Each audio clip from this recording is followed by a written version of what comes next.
So I was going to show you how to do a zipper pull really quick. You're going to need a lighter, about 6 inches of paracord. This is a needle. It's a Tandy's medium needle. And in order to screw this on, you have to use the lighter. So you use the lighter to melt the end of it just a little bit.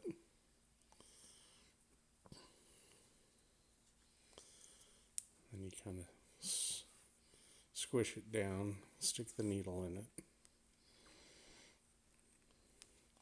Once you screw the needle on, like so, you put it through the loop.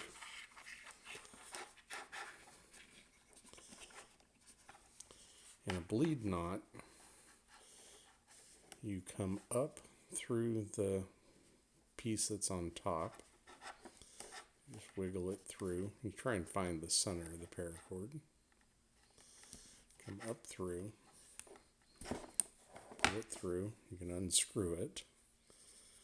So now you have this shape. And that will come undone if you pull on the end down here, it'll unwind. To prevent that,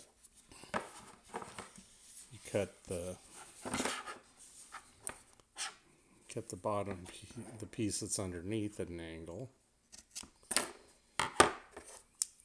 and you torch the end of it, roll it a little bit,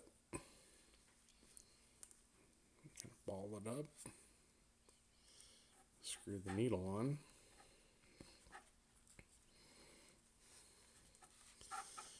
and then tighten it down on your thing you want it tightened down on.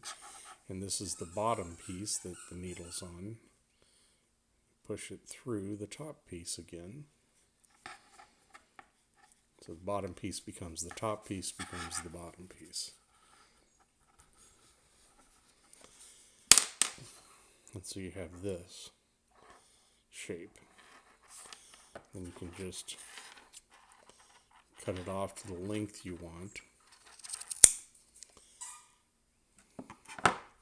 Then you have the zipper pull that's installed on the zipper. So it goes through itself twice. And then either end that you pull on, it won't come undone. And it won't get any tighter either.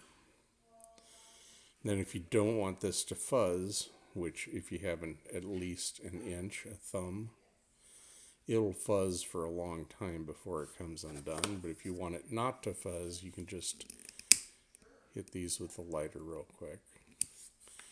And it'll make a little hard point on the end. And then you can use it to open. The nice part with this type of knot is that if you ever want to take it apart, you can cut the piece off of the end, the hard ends, and you can just take the needle again,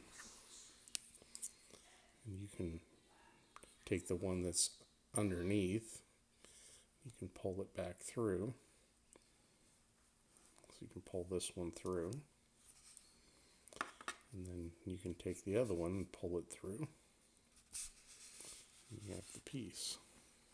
So this is the minimum length to have that length work. So you end up with a little bit of waste if you have 6 inches, but it's easier to move the needle. So that's how to do a bleed knot.